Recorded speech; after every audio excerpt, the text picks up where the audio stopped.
આજે press conference બોલાવી છે, શું કારણ છે?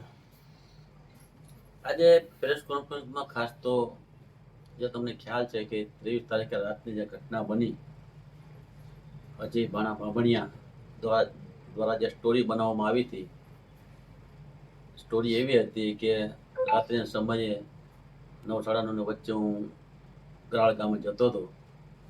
ત્યાં કોઈ બાયપાસ ઉપર અજાણા શખ્સો આવીને બાઇકમાં મારી ઉપર જે ફાયરિંગ કર્યું, આ પ્રકારનું સ્ટોરી બનાવી અને ભાઈ પોલીસ સ્ટેશને પછી પરત પહોંચ્યા.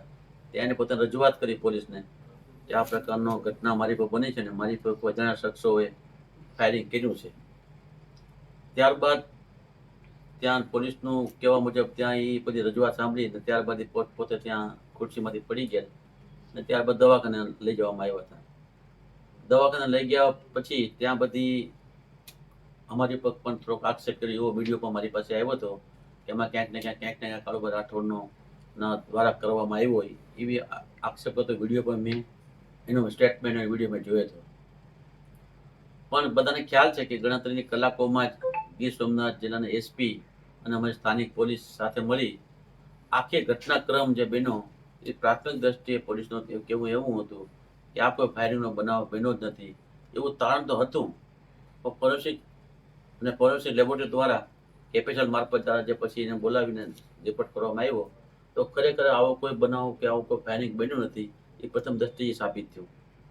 એવા સંજોગોમાં અમારા એસપી સાહેબનું નિવેદન તમે સાંભળ્યું હશે સ્ટેટમેન્ટ કે જ્યારે ફરિયાદી પોતે પોલીસ સ્ટેશને આવ્યો ત્યારે પોતાના શરીરમાંથી એક ગાડીમાંથી ઉતરતા હોય એમાંથી પોતાના શરીરમાંથી એક કાર્ટીસ પડી ગયું અને એ કાર્ટીસ સંપૂર્ણપણે જીવિત કાર્ટીસ હતું.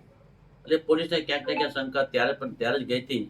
પણ એસપી સાહેબે પોતાની પીસીમાં આખી વિગતવાર ખુલાસો કર્યો કે આખી સ્ટોરી ક્યાંક ને ક્યાંક કોકને ફસાવવા માટેનો પ્લાન કર્યો હોય અથવા ચૂંટણીઓ ચાલુ છે તો સહાનુભૂતિ માટેનો પ્લાન કર્યો હોય. એટલે આખી કલ્પિત સ્ટોરી હતી અને આપને સબ ખ્યાલ છે કે એનો પર્દાફાશ થઈ ગયો છે. ના માણસની વાત કરીએ તો એક બ્લેકમેલ માણસ છે. એ લોકોને આવા બ્લેકમેલ કરી આવા ભૂતકાળમાં ઘણા કિસ્સાઓ બન્યા છે. ના શહેરના ઘણા વેપારીઓ પણ એના ભોગ બનેલા છે, ઘણા રાજકીય લોકો પણ એના ભોગ બનેલા છે.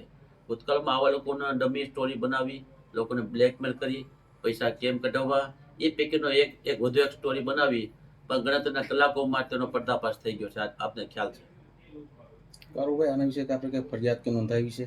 આપણો આક્ષેપ કર્યા હતા ના, મારે આના બાબતે ફરિયાદ કરમ થતો ને પોલીસ પોતે ફરિયાદ બની અને જે કંઈ છે તપાસ તટસ્થ કરી રહી છે.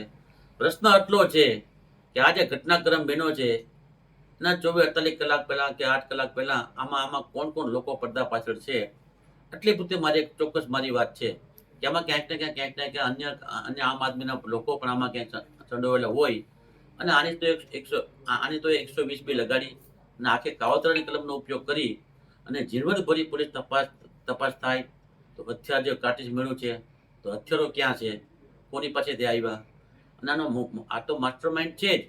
વિશેષમાં એવો કોણ માસ્ટર માઇન્ડ ઉનામાં છે? કોઈ પોલિટિકલ લોકો છે કે આમ આદમીના માણસો પોતે જ છે કે બીજા અન્ય પોલિટિકલ લોકો છે? એનો એક તપાસનો વિષય છે.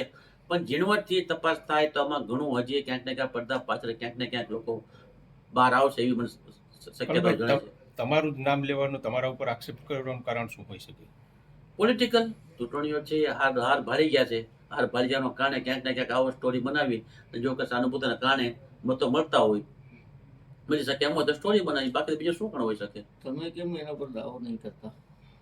દાવો તો હવે કરશું ને. હવે હજી તો તપાસ ચાલુ છે. તપાસ પૂર્ણ થાય પછી બધી વિગતો આવી જાય, આનો આખરી તપાસ પૂર્ણ થઈ જાય પછી એમાંથી જે કઈ મુદ્દાઓ ધ્યાને આવશે એમાં ધ્યાને લઈ લીગલ એડવાઇઝની સલાહ લઈને દાવો પણ કરશું શક્ય હતા ત્યાં સુધી.